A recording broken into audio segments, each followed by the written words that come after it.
Higgledy Piggledy Palace. In the deserts of the east lived a beautiful woman named Sarah. She was so beautiful that when she and her husband Abraham travelled the bazaars, silence would fall at the very sight of her. Crowds would part, people would faint clean away at her wondrous beauty. Even animals were spellbound by her radiance. One morning, as Sarah and Abraham approached the bustling city of the Egyptian Pharaoh, Abraham fell to his knees to pray.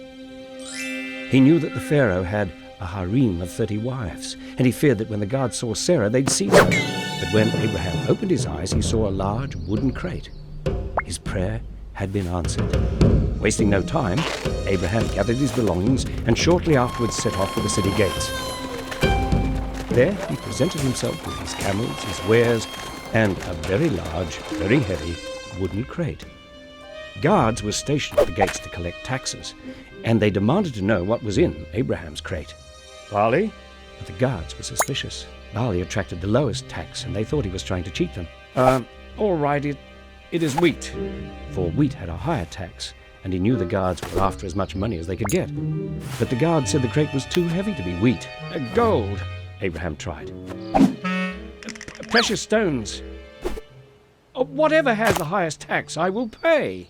What could be so valuable that Abraham was willing to pay so much to keep it hidden, the guards wondered. One of them reached out with his spear and prized open the crate.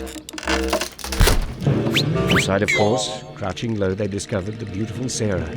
As soon as they saw her, the guards nearly fainted. Immediately, they seized both husband and wife and took them to the palace.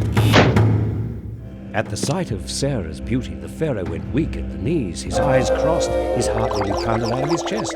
He must have her for his wife. He demanded to know who Abraham was, and fearing the truth might bring harm to her husband, Sarah said, "He is my brother." The Pharaoh smiled. He ordered Abraham to be taken to his best chamber and lavished with treasures, food, wine, precious clothing, all as thanks for delivering him such a gift as beautiful as Sarah. But Abraham cared nothing for such gifts. He was sick of heart. All he could do was pray. Sarah, too, was lavished with treasures, and then a knock at the door. "It is I, my love," the Pharaoh called. But as he entered the room, Sarah shrank back.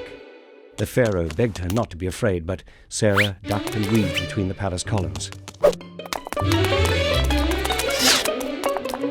Soon the Pharaoh tired of the chase and reached harshly for her hand. By now, though, Sarah was no longer afraid. She, too, had prayed. As if, in answer to her prayers, Sarah saw a cloaked spirit rise up behind the Pharaoh. It was holding a large club, and as the Pharaoh pulled Sarah towards him, the spirit brought the club down sharply right across the Pharaoh's back. The Pharaoh reeled, but when he looked behind him, he saw nothing.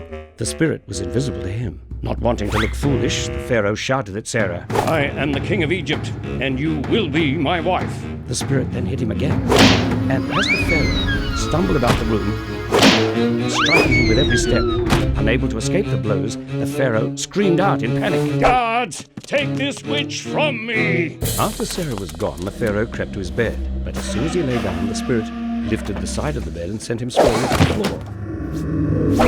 Perplexed, the Pharaoh tried to rest on a chair, on a stool, even on a rug. In a fit of panic, he ran out into the halls, but there was no comfort here either. The floors writhed and rose up to trip him. Even the walls squeezed in towards him. The whole building became a gigantic Higgledy-Piggledy palace. He called for Abraham. "Brother of Sarah, what will it take to be rid of you and your cursed sister?" Abraham wanted no riches other than his wife. Reunited, the happy couple departed the city. As they did so, Abraham gave the Pharaoh a friendly piece of advice. "Let what happened be a sign. You should treat all people with respect and courtesy." Sarah and Abraham returned to the desert and lived together in great happiness. As for the Pharaoh, he could never step into bed without shuddering at the memory of the beauty who had turned his home into the most Higgledy-Piggledy palace you could ever see anywhere.